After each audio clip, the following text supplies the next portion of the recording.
La participación de la OTAN en Ucrania no es ningún secreto. No solo se evidencia en el envío masivo de equipo y armamento, sino también en la presencia de asesores militares y, según algunos reportes, incluso tropas. Por ejemplo, hace meses se supo que el hospital de Landstuhl en Alemania estaba recibiendo a soldados de países miembros de la OTAN que habían resultado heridos en Ucrania. El hecho de que estuvieran siendo atendidos en un hospital de la OTAN, que previamente había recibido a personal herido de Afganistán, deja clara la relación más formal o reconocida de sus propias fuerzas militares en Ucrania.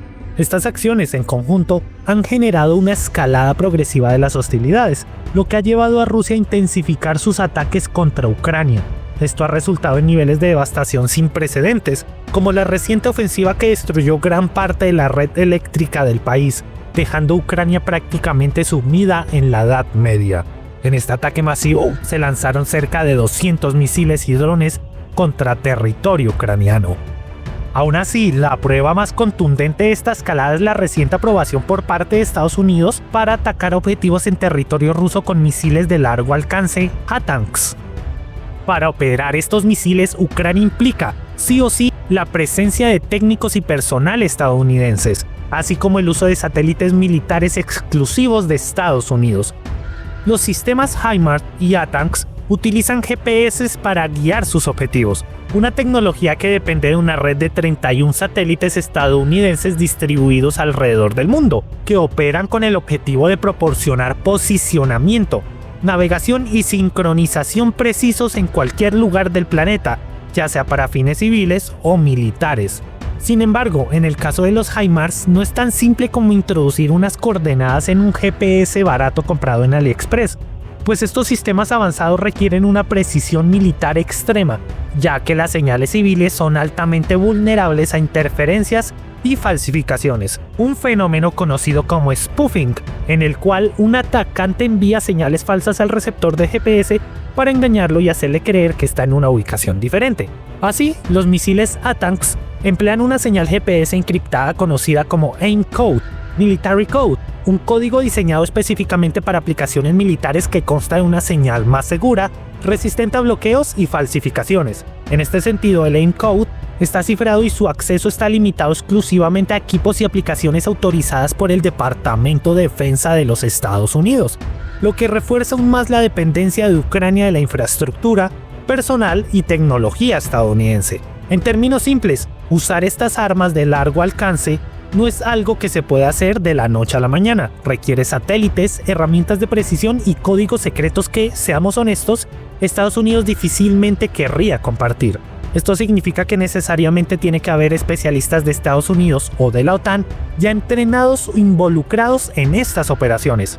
Así, en pocas palabras, cualquier ataque que ocurra ahora dentro de Rusia no será visto como algo hecho exclusivamente por Ucrania, sino como un ataque directo de Estados Unidos y la OTAN contra Rusia.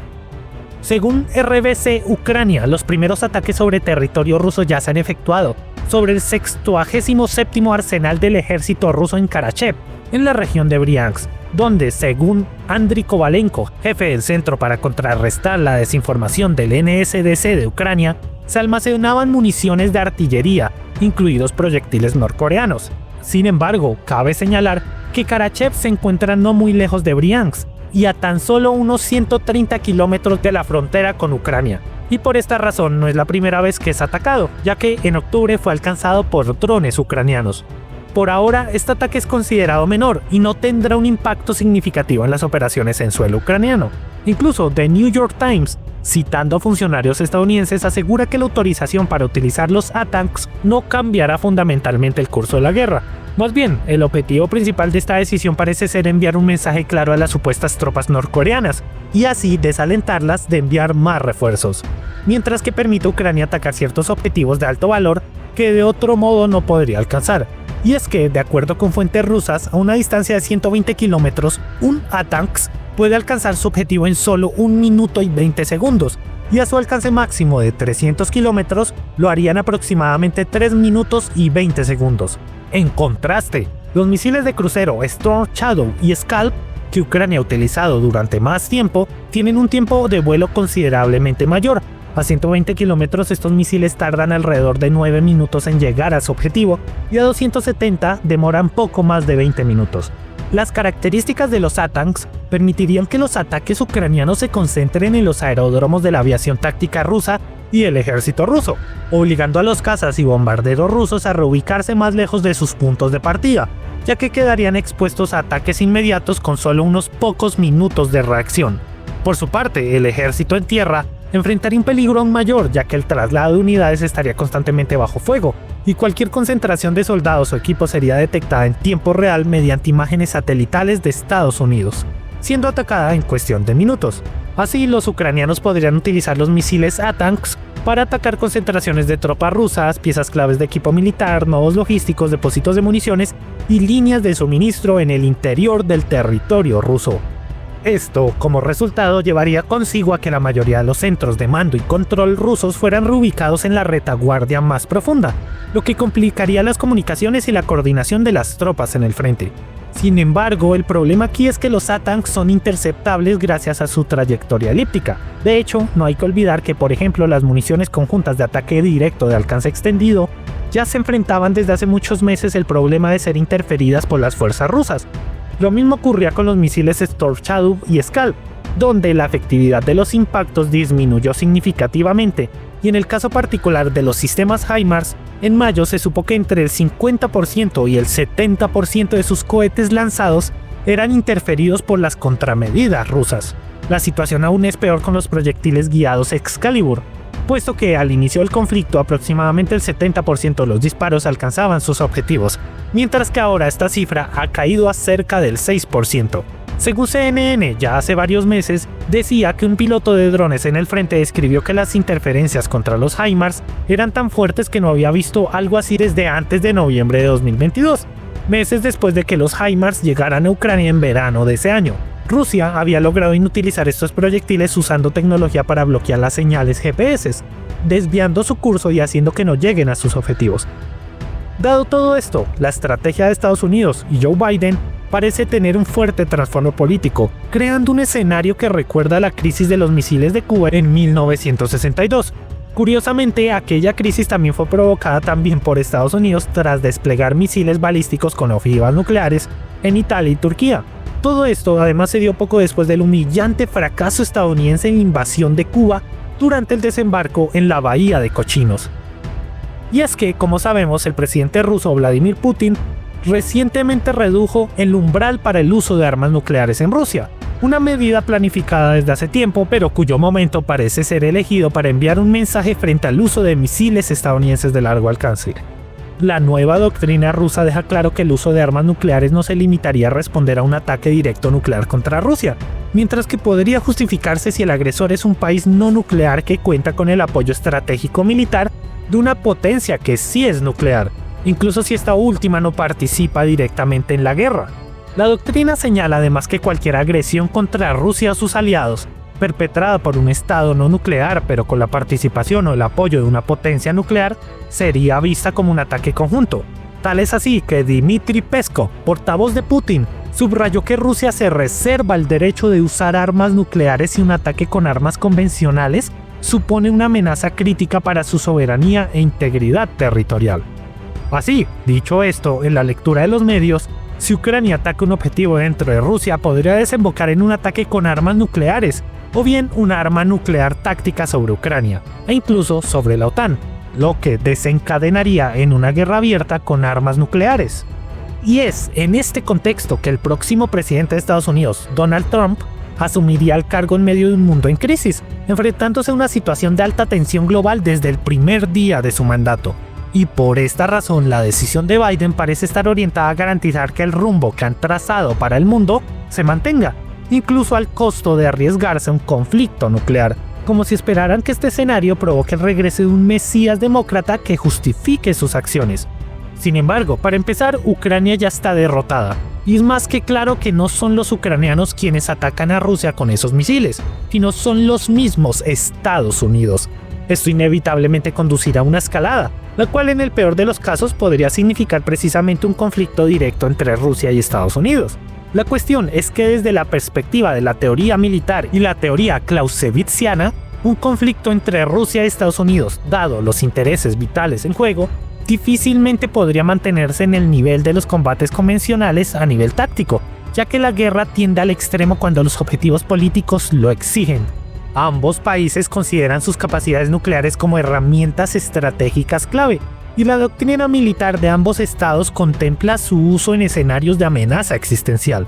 Esto sin contar que la fricción inherente a la guerra podría desencadenar una escalada involuntaria, mientras que los intentos de atacar los centros de gravedad, es decir, las capacidades de cada estado para sostener la guerra, podrían justificar respuestas desproporcionadas. A Trump, Biden no solo le está dejando los problemas acumulados en el Salón Oval, sino una guerra en plena escalada diseñada para que no le quede más opción que continuarla. Pero el verdadero dilema es si Estados Unidos puede manejar un enfrentamiento industrial directo con una potencia como Rusia, mientras también maneja conflictos en Oriente Medio, sin descuidar a su vez su posición estratégica en Asia, donde también enfrenta enormes desafíos ante el surgimiento de China como potencia. Y en ese sentido, la clave para la dirigencia militar y política rusa está en mantener la mente bien fría.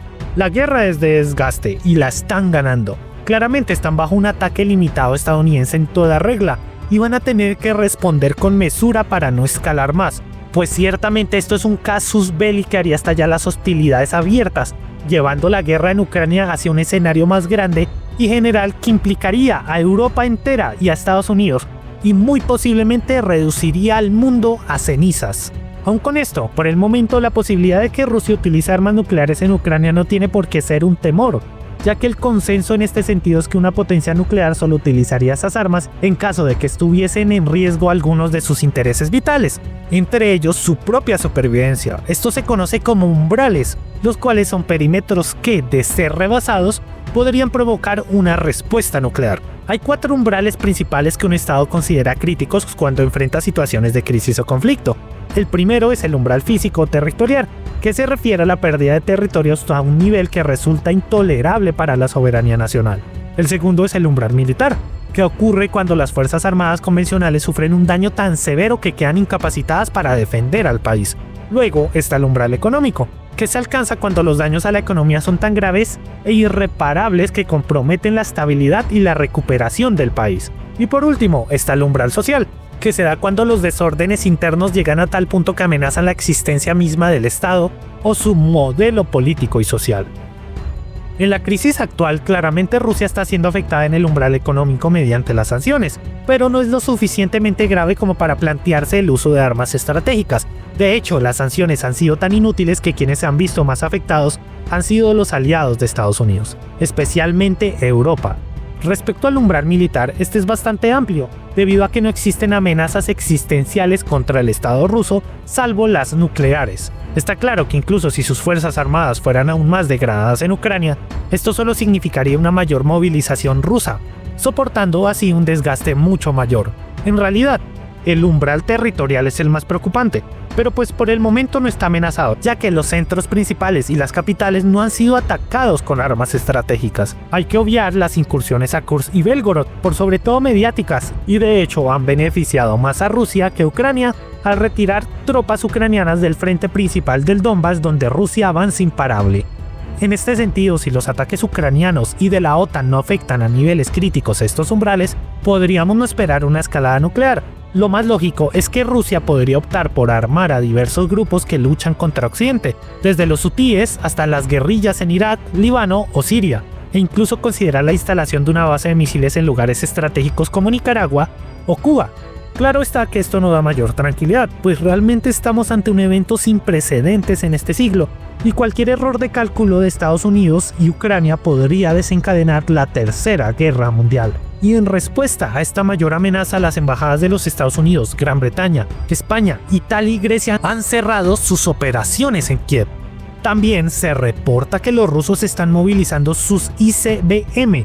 A esto se suma que, en Moscú, cuentas OSINT de seguimiento aéreo han reportado múltiples aviones de transporte del gobierno ruso y de la Fuerza Aérea partiendo hacia el este de Rusia. Aunque esto ha generado preocupación en algunos, es importante señalar que estos aviones probablemente estén transportando a miembros del Estado Mayor ruso. Sin embargo, también se sabe que desde hace tiempo estos vuelos han estado siendo utilizados para trasladar a personal VIP, lo cual podría explicar estos movimientos. Hasta el momento, lo único que ha evitado que esto derive en un apocalipsis nuclear es la paciencia y estrategia de Vladimir Putin, pues cualquier otro líder ya habría respondido a las provocaciones de Occidente. Pero el presidente ruso ha demostrado una tolerancia excepcional, especialmente frente a personajes como Dmitry Medvedev, vicepresidente del Consejo de Seguridad de la Federación Rusa, quien propuso hace tiempo el uso de armas nucleares sobre Ucrania. Aunque la situación es extremadamente tensa, lo más probable es que Putin mantenga la calma y evite represalias mayores sobre Ucrania, al menos hasta que Trump asuma el poder, pues para Rusia no tiene sentido escalar un conflicto que en la práctica ya tienen ganado. Estados Unidos, liderado por los demócratas, ha demostrado ser capaz de cualquier cosa para proteger sus intereses políticos y económicos, incluso al punto de arriesgarse a un conflicto nuclear. Ahora, la gran incógnita es si Rusia mantendrá la calma frente a estas provocaciones y si Ucrania evitará cometer más errores que agraven la situación. Todo parece estar en manos del destino, y lo peor de este escenario es que una escalada aún más peligrosa puede darse por la decisión de un comediante.